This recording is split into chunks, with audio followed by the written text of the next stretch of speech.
Hey, good morning, everyone. Hope you're having a great day.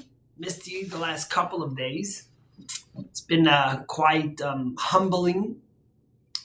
On Tuesday, I went as clergy to get my first vaccine, get the Pfizer vaccine, and I was hesitant to take it because I had COVID last year in April, and I figured I probably still have antibodies, and also because there's so many other and older people that are still waiting and looking to get it, and I felt, how could I take it when there's others waiting? But on the advice of my doctors and a lot of guidance, they said, A, as a rabbi, we should be an example to others, and B, we're around people all day, and therefore we should be extra careful. In any case, the mobilization coming into the clinic in Westwood and seeing the nurse students, the volunteers, the nurses, just the magnitude of what it takes to get people through. And they were doing only a few hundred vaccines a day. Imagine the places like Gillette and Fenway.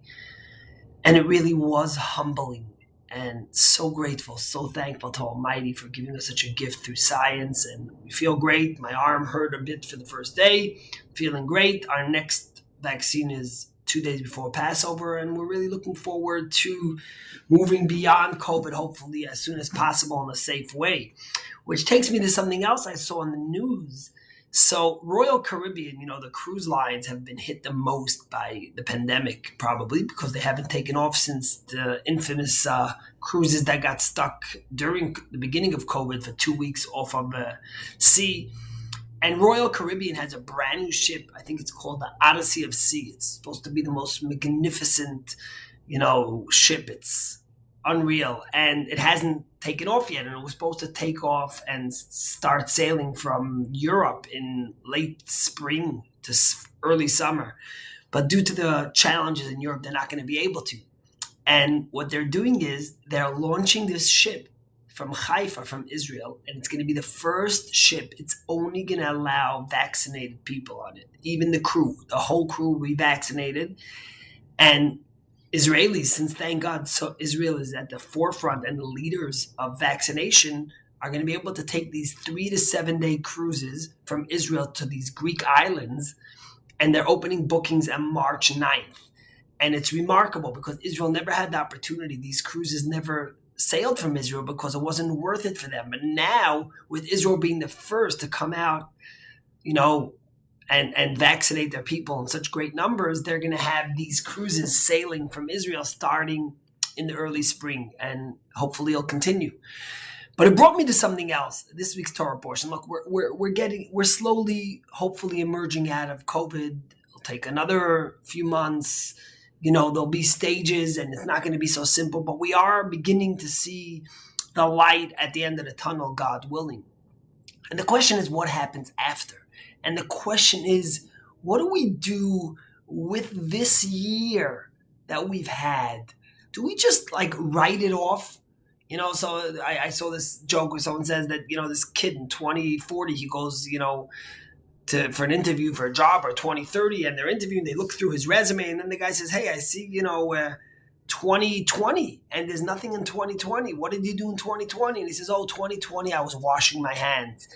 And the truth is that it's been a crazy year. Literally, we're just we're just commemorating the anniversary of the beginning of COVID. And we've literally had a full year that some people might want to just cross out and erase from their memory. Hold on, yes? Yes, ask Mommy. Mommy will put it on for you. Okay. And the question is, how do we deal with this past year? Do we just blot it out? What is that memory to us? And what do we learn from it? And it brought me something very powerful in this week's Torah portion. This week's Torah portion, we read about one of the most painful episodes in the Torah.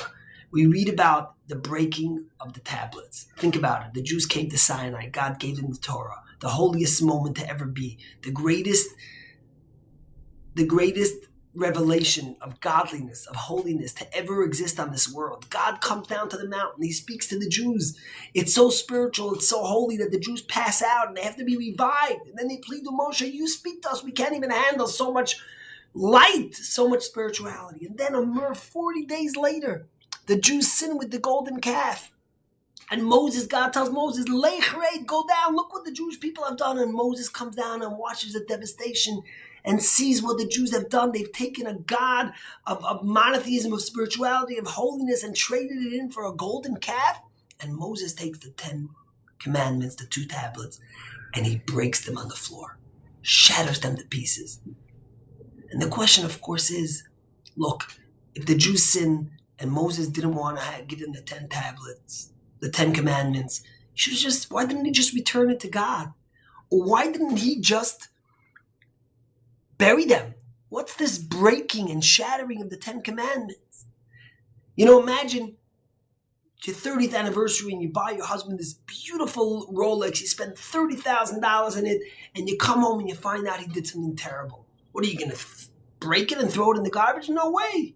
You'll return it and you'll get a tennis bracelet. Or you'll get the newest Tesla you wanted. Why the breaking it? But then there's something even greater and more puzzling. When God tells Moses to chisel out the 2nd tablets that came after the repentance, he says, and I will write on those tablets like the ones which you have broken.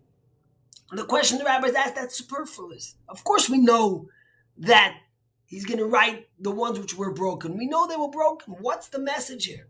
And the rabbis take the word in Hebrew, is Asher Shibarta, which you broke. And the rabbis say the word Asher, which means which, could also mean Yasher, which means thank you. And that God was thanking Moses for breaking the tablets. Listen, let's say Moses had to do it. He couldn't bury it. He couldn't return it. But why would God thank him for that? Is that something to celebrate? And then there's something more puzzling. The holiest place in Judaism is the Holy of Holies. And what rested in the Holy of Holies? The Ark, the Luchot HaBrit, the Ark which King David took to war and brought back. Vayehi ben Sa'aron, we always sing when we open the Ark. We speak about the Ark that King David took and Moses took wherever they went. What was in the Ark? Do you know? We had the 10 commandments, the 2 tablets, the second ones. We had the Torah that Moses wrote. In front of it was the staff of Aaron and the man, the tzinsenet haman, the vase of man that God told them to keep for every generation. But inside, beside the 10 commandments and the Torah that Moses wrote, was the broken shards, broken pieces of the 10 commandments that Moses broke, the first one. And the question is, come on, listen, all right, you had to break it, fine. God's even happy that you broke it. But why would you want to remember it by keeping those broken pieces in the Ark? Come on. Doesn't make any sense. In fact, when the Holy of Holies, when the high priest on Yom Kippur went into the Holy of Holies, if you ever studied this in services on Yom Kippur, he didn't wear his gold typical clothing. The Holy of Holies, the high priest had gold clothing, but on Yom Kippur, he didn't wear them. And the rabbi said, because when he went into the Holy of Holies to ask for forgiveness, he didn't want to remind God of the gold, of the sin of the golden calf. Because how could the prosecutor become a defender? He wants to ask for forgiveness and he's bringing the golden? So 1 second, you don't bring the golden, but you have the broken pieces of the 10 commandments in the Ark to always remember that sin, that it was shattered. And if I bring in a Purim in the early years, when the Rebbe was speaking, the Rebbe gave such a revolutionary and insightful message into this. Rabbi Menachem Mendel of Kotz, the famous rabbi, said, there's nothing as crooked as a straight ladder. There's nothing as straight as a crooked ladder. There's nothing as black as a white lie. And there's nothing as whole as a broken heart. And it's a long idea, but the message the Rebbe says is that sometimes you have a crisis, your life is shattered.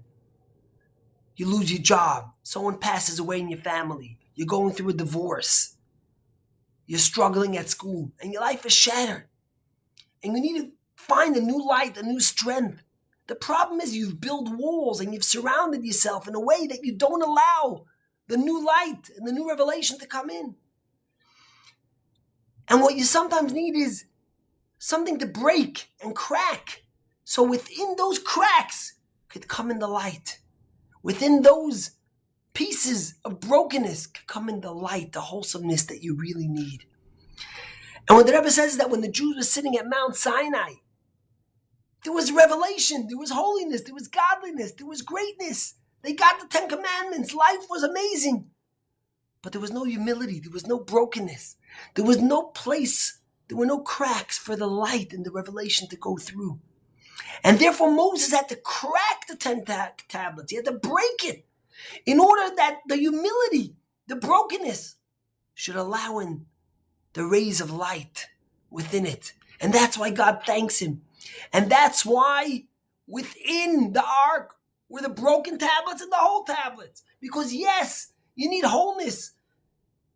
You need beauty. You need happiness and joy. But you also need humility within those cracks. And that's what lets it in. Sometimes the Jew says, why do I struggle? Why do I have a crisis in my life? Why is there suffering?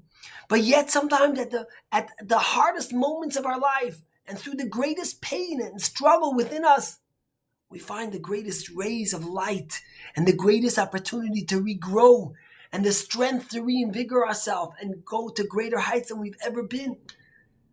And that's what the Rebbe cried when he spoke at that Purim for bringing. And he says, sometime Moses had to break the tablets in order to allow the light, the holiness, to be able to seep through.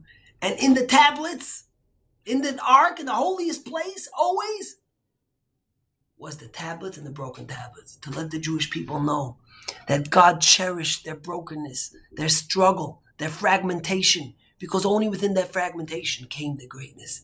God doesn't shun our struggles, our pain. He embraces it. He takes it and lifts it and puts it in the holiest place, in the ark, to cherish every tear, every pain, every struggle. That's why when a bride and groom get married, we break a glass. Why do we break a glass? One of the reasons we break a glass is because we want to remember the destruction of the temple.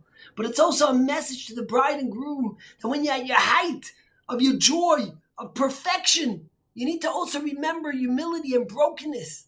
Life is not only going to be happiness and joy. There's going to be struggles. There's going to be challenges. You're going to have to overcome.